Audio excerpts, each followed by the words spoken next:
Good news, everyone! Another video today. Now, the last couple of videos I've done have been sort of political in nature, and I thought it was about time for a little bit of a change.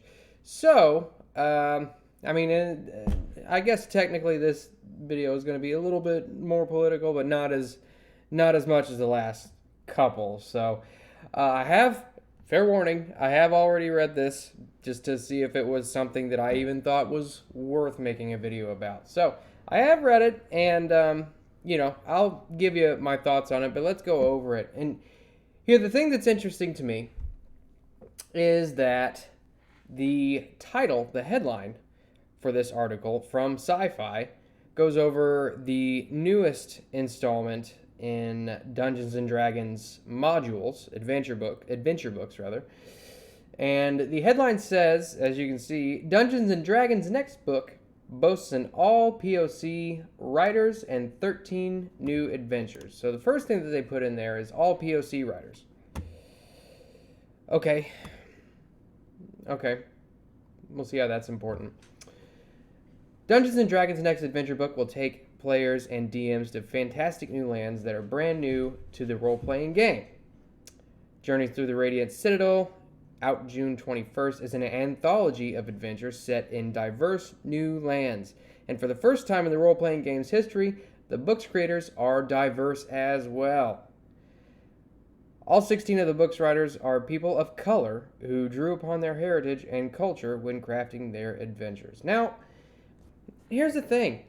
I don't have a problem with people drawing on their cultures to create anthologies or whatever, to create adventures. I don't have an issue with that. What I do have an issue with is the emphasis they put on the fact that these people are all of color. I gotta tell you, it makes me think that they're not actually picking the best people for the job. If they're so hell-bent on fulfilling a quota of people of color, then how do we know that they got the best writers on this team? I'm sure these writers are fine. I don't know that for sure. I don't know if I've read their work or not. Probably not, because I don't typically use modules unless there's one that really strikes my interest. But the last couple of years have seen Wizards of the Coast have more and more of a push towards diversity and inclusivity and all that good stuff. And, it really just rubs me the wrong way. And it not because there are people of color, so to speak, working at Wizards of the Coast. I couldn't give a shit less about that. What I do give a shit about is that it's the highest priority doesn't seem to be the quality of the work. The highest priority seems to be the color of the people who are working on it. So, anyway, I couldn't shake the idea of a whole book written by black and brown writers inspired by their own cultures and stories. Ajit George, the co-leader of the book, told SyFy Wire during a press interview. In addition to the writers, many other people involved in the book's creation, including artists, consultants, and developers, were minorities as well. 50 POCs worked on the book or supported the book in some capacity, George said. I don't think there is any other project in game history that has had that many POCs on it before.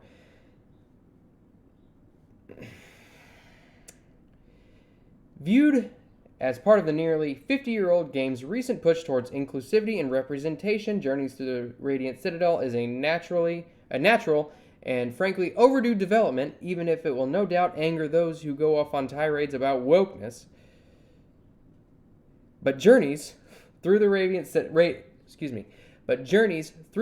Citadel cast... I can't read today.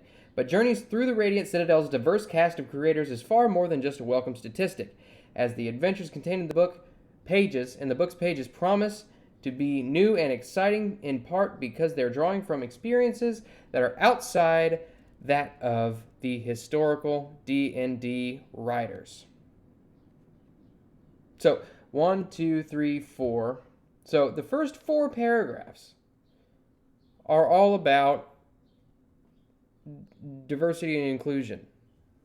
And they even went so far as to say that even if it will no doubt anger those who go off on tirades about wokeness. So they knew that this was coming. But the problem is, and that I think I wouldn't necessarily be alone in this standpoint, the problem is like I was saying before, the diversity and inclusivity is a priority. It's not just a natural feature of the company, it's a priority for the company, which tells me that quality of the product is more or less put on the back burner. Anyway, as with Candlekeep Mysteries, which I don't know anything about, I haven't read the book, last March's anthology release, Journeys Through the Radiant Citadel provides a hub world of sorts, very unique idea, that can serve as a home base while players go off on 13 adventures geared towards characters from level 1 to level 11. DMs can also pick specific adventures to run one-shots or DM their own, or slot into their own campaign. Okay. The titular Radiant Citadel is a city that was established in the ethereal plane by 27 great civilizations ages ago before it was forgotten. And then 250 years ago, descendants from 15 of those civilizations reestablished it. The city, which is carved from a massive fossil of a seemingly extinct creature that nobody in the multiverse has ever seen. Surrounding the city are 15 Concord jewels that allow for travel between the city and the lands and adventures they're connected to. The missing civilizations from the founding 27 are therefore in-fiction opportunities for DMs to create new worlds or link to the Radiant Citadel to a homebrew or published setting. Now look, this is a decent idea. Like, you know, hub worlds, it doesn't really speak a whole lot to me. You know, I get that there are multiple adventures set around this hub world, or I guess in the civilizations that the hub world links to, I suppose.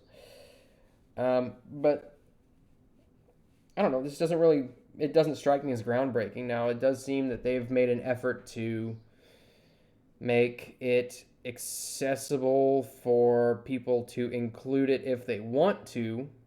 Ultimately, I don't think that this is a particularly groundbreaking piece of work. I mean, hub worlds are not necessarily something that are a new idea. Really, what people are going to be looking at are the adventures which are centered in the civilizations around it. So, setting in ultimately, I mean, they could have expanded those quests into entire modules of their own.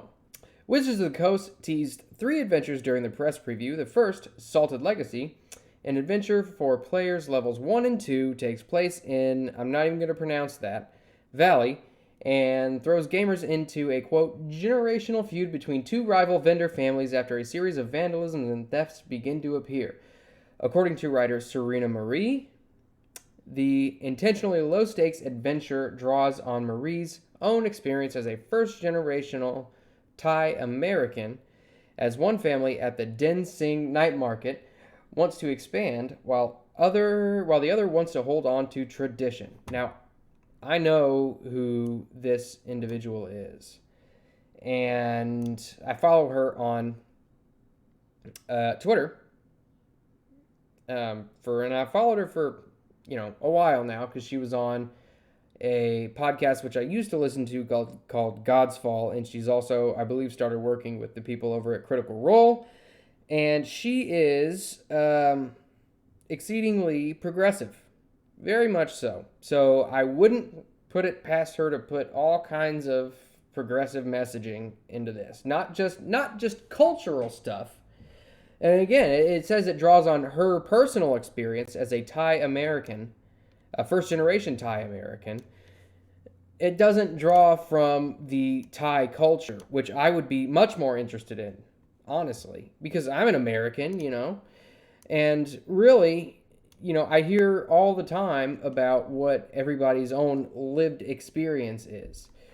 That term means nothing to me at this point. Lived experience is just kind of it's a nonsense word, more or less, because it's so, along with all of these other words that are just overly used, that they just more or less lose all meaning.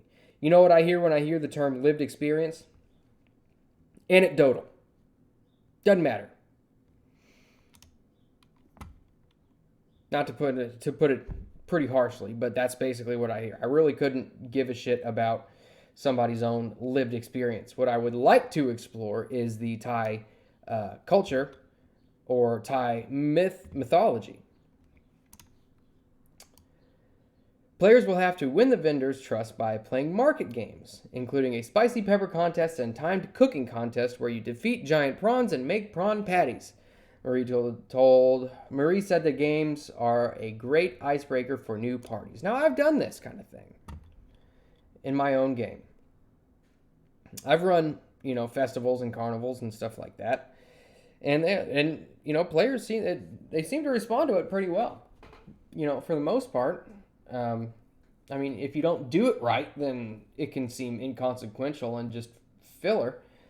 But sometimes it's a good reprieve for, if a party's just had a lot of action, very, grueling campaign, or last couple of sessions have been pretty exhausting for the party. Something like this can be a welcome session. And, again, it could also be a good introduction.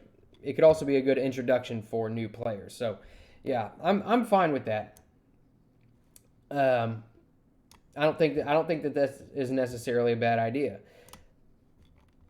Again, it just goes back to the whole, her own experience as a first generation Thai American, which, that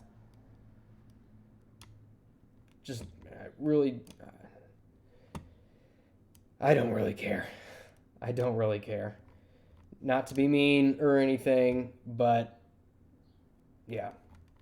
Anywho, the second adventure, Written in Blood, is quite different in tone as the name might suggest. Writer Aaron Roberts called it a personal homage to the Black experience in the southern United States. In Blood, players will make their way to Riverport City, she likened to Biloxi or New Orleans, for a festival where people gather for a celebration where they sing an oral history called the Awakening Song, but it's disrupted when normally peaceful farmers attack while dripping with blood. The Level 3 adventure will force players to travel past the safe havens into less desirable, more monster-filled farming lands to find out what caused the madness.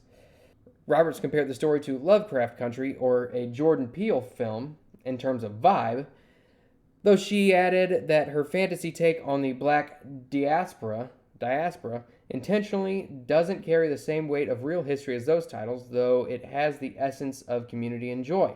So, okay, I can appreciate that. I will say that much. I can appreciate that simply because the movie Get Out, I dug that movie. I really did, but it really touched on some. Well, obviously, if you've seen the movie, it derives heavily from the aspect of Southern American slavery, not South American, Southern American slavery. So it is welcome to hear that this writer intentionally didn't put that much weight into it.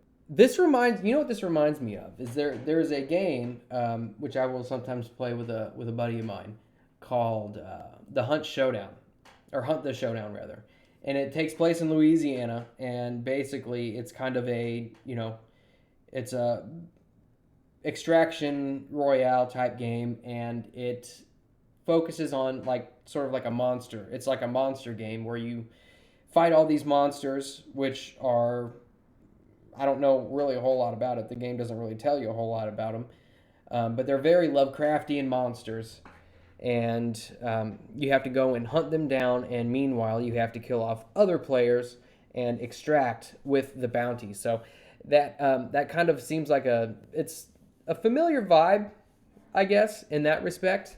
This whole Written in Blood. Yeah, so I don't know. This one seems like it could be all right. I don't have any issues with it. In fact, I think it could be pretty cool. Again, it could be something that perhaps they could have made an entire module out of it instead of putting just a little thing into a hub world book. This is cool artwork. I like that. There's one thing I will say is that Wizards of the Coast does have a very good art department, for the most part. There's some of it that's kind of lackluster, but overall, I'd say their art department is pretty good. Pretty capable. Overall, I'd say their art department is pretty capable. Finally, a level 11 adventure, Shadow of the Sun, draws from Iranian and Persian culture, written by Justice Arman. The adventure puts players in a city-state ruled by a powerful angel who has an ever-growing list of edicts, and there are rival factions that either support their benevolent celestial ruler or want to take down a tyrant. On the eve of a magical lunar festival, players are going to quickly discover that there's not a lot of room for neutral ground in this city-state. I think that sounds pretty good, honestly. I mean, taking down a tyrant is always a common theme in Dungeons and Dragons, and I like that this one is particularly focused on what is typically a good, lawful good entity, an angel, so to speak, and kind of uses that as the impetus for tyranny. It's not necessarily something that, you've got, say, a devil, which, well, maybe more like a demon. It's more of a demon's nature to be, demanding of sacrifices, or otherwise it starves a population, or perhaps the demon requires different people to commit atrocities upon other citizens within a society for its own just general amusement. So I like this take on it in that it's more drawing from the theme of perhaps the road to hell is paved with good intentions. Not necessarily a bad ruler per se. Perhaps this ruler keeps order within the society very well. But the fact of the matter is that whenever you have a growing list of edicts, you're inevitably going to erode the rights of the people that live within a society, which is something that we're dealing with right now.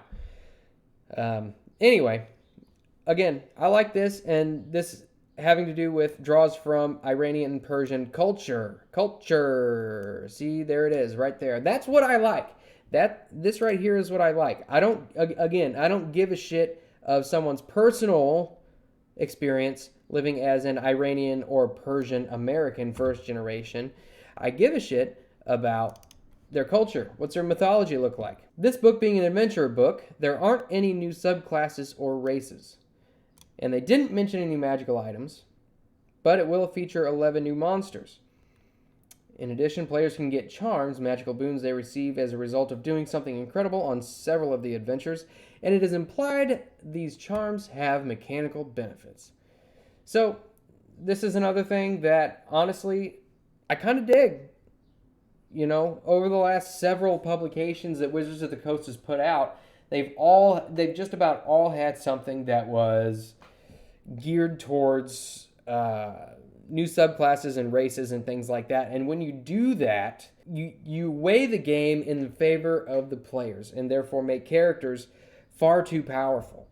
This is something that I've run into in that, I've purposefully had to completely overpower enemies which I have placed in front of my in front of my players, and even still, a lot of times they'll just mow them down. It's either one, a couple of players get killed, or two, they just mow right through them. So, I mean, at this point, 5th edition, balancing is off. It really needs new balancing, and I think part of that is because they've gone so far out of their way to cater to players and not necessarily give dungeon masters the tools that they need in order to fully engage and furthermore challenge the players. Because that's one thing that, I don't know if a lot of people who play Dungeons and Dragons just like to have their hand held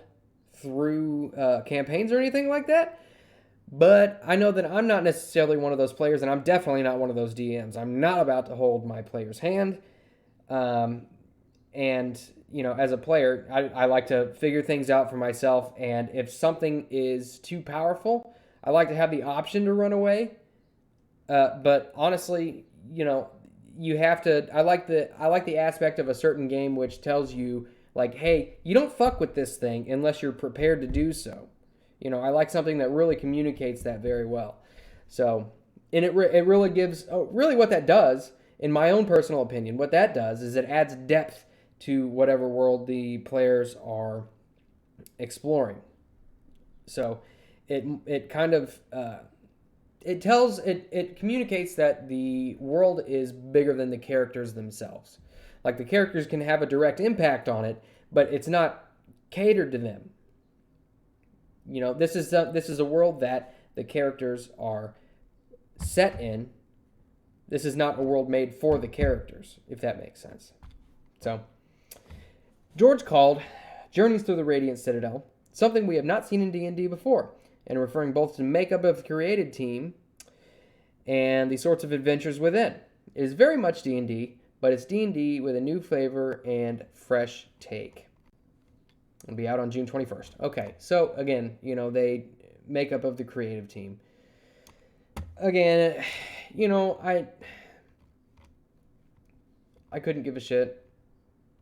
Honestly, I couldn't give a shit about the makeup of the creative team. If they are the best people for the job, then fine. But I'll tell you something. It was not just English folklore that Tolkien drew from for the inspiration for the Lord of the Rings, the Silmarillion, all of his other works. It was not just that. There was Finnish, Welsh, all kinds of stuff. And the fact that people need to be a certain color in order to do something is very telling of a company's priorities. But again, especially in this last one, what was it, Shadow of the Sun? It's kind of doing something that I've been talking about. Not necessarily as much on this channel, but it's doing something that I've been talking about in that, as opposed to taking something that is already established and warping it and manipulating it in order to suit the needs of the audience that you want to cater to, you are creating something new from a different culture. Like, look at all of the African mythology that is not drawn from. I'm sure there's a ton of African gods and goddesses that you could draw from and create an entire new genre of film, television, games, all that stuff that I would 100% love to see. It doesn't have anything to do with the skin color of these people. The only people that the skin color of these people is important to, really, is the company itself, is Wizards of the Coast and all these other companies which set these diversity quotas. Now, again, it might not sound like it, but really all I'm worried about is the quality of the product. And I'll say it again. When a company puts the quality of the product behind the importance of having a diverse cast or a diverse writers team, then, it really doesn't bode well for the finished product. And what they mean by diversity, if you don't already know, is skin color only. They can share the same exact opinions and viewpoints on everything and still be considered diverse. When you have a set of people, a group of people who, sure, they differ in skin color, but they don't differ at all in opinions and viewpoints and all that stuff, the product becomes stale. Honestly, it doesn't seem like there's a whole lot of depth in that. And maybe I'm being shallow on this myself, but that's just kind of my own personal take on it. Diversity doesn't mean jack shit to me. The phrase that is commonly repeated is, we want our workplace to resemble American society now. Well, in that case, you're still going to have a majority white people. So the idea of diversity in the workplace is flawed from the get-go. But anyway, That's all I got for this one. If you stuck with me this long, thank you very much. I really appreciate it. Have a good day and go pick up something heavy. Peace.